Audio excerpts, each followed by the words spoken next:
d'accord? Merci. Les questions théoriques.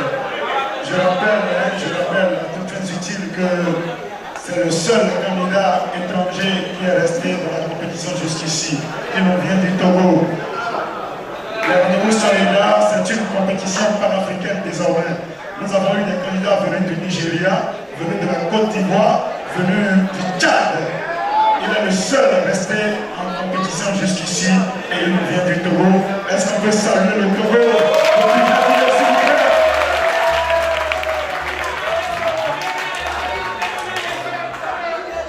On ne sait pas comment ça s'est passé, mais les Noirs éliminent tous les étrangers.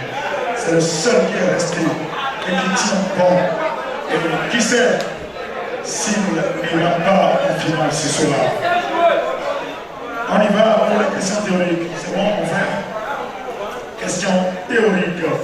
Précisez le nom des lignes de la portée soprano et dites les techniques d'émission des notes plus graves et plus aiguës à la trompette. Quels sont les noms des lignes de la portée soprano? Merci pour la question. La portée soprano. Parlant des noms des lignes de la portée soprano, je vais commencer par la première ligne, qui est en anglo-saxon, E, qui signifie Mi. La deuxième ligne qui signifie Sol. En anglo-saxon, c'est G. La troisième ligne, c'est Si, petit, qui signifie B. La quatrième ligne, c'est Ré, qui signifie D. Et maintenant, la cinquième ligne, c'est Fa, qui est toujours F en anglo-saxon. Merci beaucoup. Dites-nous donc les techniques d'émission des notes plus graves et plus aiguës à la trompette. Pour émettre les notes plus graves à la trompette, il faut déjà avoir une bonne respiration surtout et comment dire, diminuer la pression des lèvres. Ok. Je dirais la pression des lèvres ou de la barre. Je suis un peu stressé. Complètement. Il vient de loin. Il faut le comprendre, s'il vous plaît. Oui. Pour émettre les notes aiguës maintenant. Ou bien, vous avez fini avec les graves? je n'arrive pas à finir. Ok. On évolue, on continue alors. Le stress est un peu poussé. Ça va aller. Ça va aller. Ouais, je disais pour mettre les mots plus graves à la trompette, il faut primo avoir une bonne respiration et diminuer la pression d'air et aussi la tension des lèvres. Maintenant, pour émettre les sons plus aigus avec la trompette, c'est le contraire, c'est-à-dire augmenter la pression d'air et augmenter la tension des lèvres. Merci. Merci beaucoup. Nous allons écouter à nouveau l'appréciation de l'homme orchestre, du formateur des formateurs, celui qui va contribuer à la suite de votre formation en matière musicale en terre béninoise et au-delà. Monsieur Meshak Adiao pour ses appréciations. Je vous remercie. Avec toi. Ça va?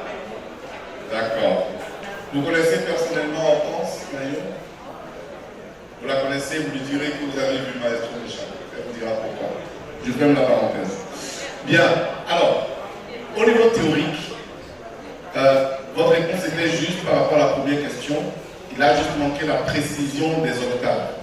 Parce que le fait qu'on ait dit soprano, c'était un piège pour que vous puissiez préciser si c'était un E3, un E4, un E2, vous voyez ce que je veux dire. Donc ça a manqué, sinon la réponse était juste. Après, au niveau des lèvres et du gravé de l'aigu, des questions par rapport au gravé et aux aigus, il y a un petit piège. Parce qu'il y a un lien entre comment vous sonnez dans le grave et comment vous sonnez dans l'aigu. Vous avez donné vos réponses, mais vous n'avez pas montré la passerelle entre la maîtrise du grave et la maîtrise de l'aigu. C'est comme si c'était deux mécanismes séparés. Ça, c'est un piège. Je laisse le spécialiste compléter après. Au niveau de la performance elle-même, j'ai vu quelque chose chez vous que je n'ai vu chez personne du début jusque-là. Vous êtes un artiste. Vous êtes un showman. Les autres sont des techniciens de la trompette, surtout les 3 derniers. Vous, en plus de la trompette, la maîtrise de l'instrument, vous êtes un showman. Vous savez comment fonctionne le public. Vous avez fait beaucoup de fanfares, beaucoup de concerts d'église, beaucoup de jazz, beaucoup de gombo. Ça se sent encore au regard. Mais, en fait, moi, je ne voudrais pas que vous choisissiez. Je voudrais que vous soyez tous à la fois. Je vous conseille de voir ce monsieur sur scène.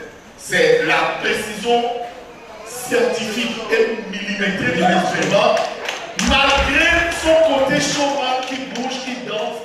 Et ça, il ne faut pas choisir, il faut être les deux. Donc ce que je vous conseille, c'est d'aller maintenant vers plus de précision dans le travail, dans les aigus, dans les gammes, dans le son, et garder ce côté showman-là. Les deux ensemble, vous allez déchirer. Merci. Merci, monsieur Michel Garo.